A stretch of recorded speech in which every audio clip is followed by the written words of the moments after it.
दीपक चौरसिया की एक न्यूज देखते ही है गूदा है तेरे कि इन सब मोहल्लों पे बात करोगे कि हिंदू मुसलमान की विवाद ज्यादा से ज्यादा बढ़ रहा है।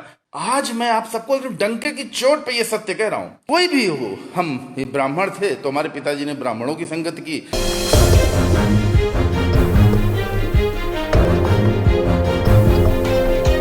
आप सबने इधर बीचों गौर किया होगा कि मैं बहुत से मुद्दों पर कम बोल रहा था, लेकिन दीपक चौरसिया की एक न्यूज देखते ही आज मेरा दिमाग एकदम झंझना गया।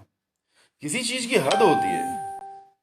मेवात, हरियाणा, हिंदू मुसलमान, इसके अलावा कुछ है ही नहीं। जैसे दीपक चौरसिया के पास हिंदू मुसलमान की विवाद ज्यादा से ज्यादा बढ़ रहा है। कोरोना के टाइम में तो ऐसा मत करो। ये कैसी जर्नलिज्म है, ये कैसी पत्रकारिता है भैया दीपक चौरसिया तुम्हारी। मैं जो बता रहा हूं वो ठोस तथ्यों पर होता है। मैं अनिल उपाध्याय हूं, 40 साल से लखनऊ में रह रहा हूं और मेरा मूल आवास जो है वो पवनपुरी मोहल्ले में है। पवनपुरी, आलमबाग, लखनऊ। पवनपुरी मोहल्ले से ठीक सटा हुआ मोहल्ला है भीमनगर। पवनपुरी मोहल्ला हमारे पिता अंबिका प्रसाद उपाध्याय, मिट्ठू लाल जी, रविशंकर मिश्रा जी, ढेर सारे हमारे पिता के साथियों ने खुद डलिया लेके, फावड़ा उठा करके, गली सड़कें मिट्टी की खुद बना करके, कि जब एक जमाने में जब एलडीए नहीं होता था, लखनऊ डेवलपमेंट अथॉरिटी नामक कोई चीज ही नहीं थी, नगर निगम में हाउस टैक्स वो भी घूस दे के जमा होता था। मुझे आज तक याद है कि मेहंदी खेड़ा में एक बंदा रहने वाला था, एंटरटेनमेंट नगर निगम का इंस्पेक्टर था। उसके घर जाके हम रिश्वत दे के आए थे, तब हमारे घर का हाउस टैक्स बना था। तो हाउस टैक्स खाली पड़ता था। तो हमारी जो इस तरीके की आवासीय सोसाइटियां हैं पूरे देश भर में बहुत ज्यादा, जो कोऑपरेटिव सोसाइटियों से, आवासीय कोऑपरेटिव सोसाइटियों से पुराने समय में नौकरी पेशा लोगों ने बना ली थी। आज मैं आप सबको एक डंके की चोट पे ये सत्य कह रहा हूं कि मेरे पवनपुरी मोहल्ले में मेरा ठीक मकान है अंबिका प्रसाद उपाध्याय का, मेरे ठीक बगल में जयनारायण पांडे जी का मकान। मेरे पिता इंस्पेक्टर होते थे उत्तर प्रदेश पुलिस में। जयनारायण पांडे भी उत्तर प्रदेश पुलिस में सब इंस्पेक्टर मिनिस्ट्रियल होते थे, उनका मकान है। ठीक बगल में सुरेश चंद्र मिश्रा जी रहते थे, सामने उमाशंकर द्विवेदी जी, उनके ठीक बगल में पाठक जी, उनके ठीक बगल में गंगा सिंह जी, उनके ठीक बगल में चंडी कुमार श्रीवास्तव जी, उनके ठीक बगल में श्रीवास्तव जी, उनके ठीक सामने श्री राम द्विवेदी जी। मतलब सारे के सारे सवर्ण लोगों ने, सवर्ण जो ऑफिस में काम करने वाले लोग थे, उन लोगों ने अगल बगल मकान लेके बना लिए। मेरी बात पे गौर करिएगा प्लीज, बुरा माने बिना। कोई बात बुरी लगे तो मैं माफी चाहता हूं, लेकिन सत्य बोल रहा हूं। तो हमारा पवनपुरी जो मोहल्ला बना, तो पवनपुरी में सचिवालय में, पुलिस में, कहीं पे कोई नौकरी करने वाले सब लोगों ने आपस में सोसाइटी में चंद पैसा इकट्ठा करके जमीनें प्लाट सबने ले लिए। ठीक है।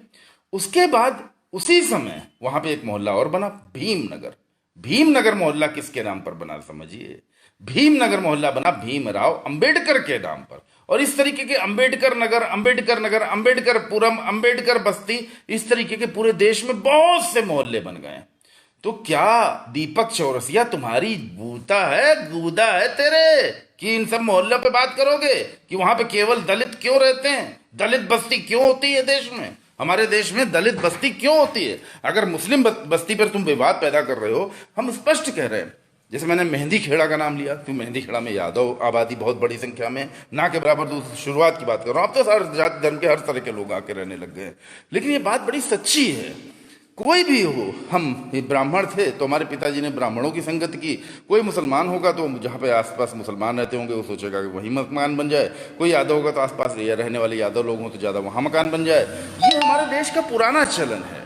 हम लोग एक दूसरे से पूछते हैं, और भाई कहाँ के रहने वाले हो, क्या नाम है तुम्हारा, तुम्हारे पिताजी क्या करते हैं, तुम्हारे दादा क्या करते हैं, कहाँ के रहने वाले हो? क्या अमेरिका में ऐसा कोई चलन होगा? क्या ब्रिटेन में, पूरी दुनिया में कोई ऐसा चलन है कि कहाँ के रहने वाले हो?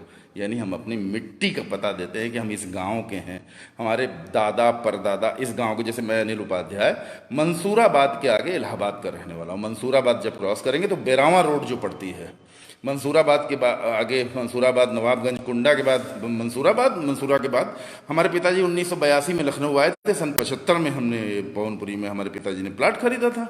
तो सन 75 से जो चीजें शुरू हुई हैं, आज उनको हिंदू मुसलमान में जो विवादित किया जा रहा है भयानक रूप से, ये बहुत गलत है। कोरोना काल में, कोरोना के पीरियड में ऐसा नहीं होना चाहिए। दीपक चौरसिया जैसे पत्रकारों पर शर्म आती है यार, शर्म आती है, शर्म आती है।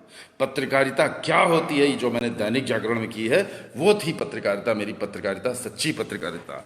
अब हम तो मतलब कोई मजाक थोड़ी कर रहे हैं। आज की तारीख में क्या हो गई है फिर? मीडिया का क्या मतलब अर्थ रह गया? मीडिया का मतलब ही क्या रह गया? मीडिया क्या है? बस जितना जहां से पैसा, ये बहुत गलत हो रहा है। मतलब हम क्या कहें आपसे। रावतों के गांव मैंने देखे हैं, यादव बाहुल्य गांव, पूरा एक गांव ऐसा पुराने जमाने में ठाकुरों के गांव देखे हैं। हरौनी की साइड में चले जाइए, बहुत से गांव ऐसे हैं, हरौनी में, बनी में, बनथुरा में, जहाँ पे बहुत बड़ी संख्या में 100 में से पता चला 80% केवल ठाकुर रहते हैं। तो इसमें केवल मुसलमानों को इंगित करना कि मुस्लिम कुछ गलत करना चाहते हैं, ये एक देश में बहुत बड़ी साजिश चल रही है। मैं कहता हूं कि बहुत बड़ी, जैसे जौनपुर में जो हुआ, आजमगढ़ में जो हुआ, दलितों के ऊपर मुस्लिमों ने हमला किया अगर, तो बहुत कड़ा दंड दिए जाने की जरूरत है। जौनपुर में जो भी हुआ, जौनपुर में अगर किसी लड़की के साथ छेड़छाड़ करते कुछ मुस्लिम बच्चे हैं तो उनको बहुत कड़ा दंड दो। हिंदू मुसलमान पे मत जाओ, दंड दो तगड़ा, चाहे वो मुसलमान ने किया हो चाहे वो हिंदू ने किया हो, कहीं कुछ भी हो, किसी लड़की के साथ छेड़छाड़ हो, किसी भी प्रकार का अपराध हो, हिंदू मुसलमान से बाहर निकल के दंड कड़ा दो आईपीसी के तहत। लेकिन हिंदू मुसलमान का ये मीडिया का नाटक मोदी जी बंद कराओ, नहीं बहुत बड़ी बेइज्जती हो रही है पूरी दुनिया में हम लोगों की। हम नेता हमारे हम लोगों को कठपुतली बना के आपस में लड़ा के सत्ता हासिल कर रहे हैं, लेकिन कोरोना नेता और जनता दोनों के ऊपर है। चैनल को सब्सक्राइब नहीं किया है तो प्लीज़ सब्सक्राइब कीजिए और ताज़ा अपडेट पाने के लिए बेल आइकन को दबाना ना भूलें।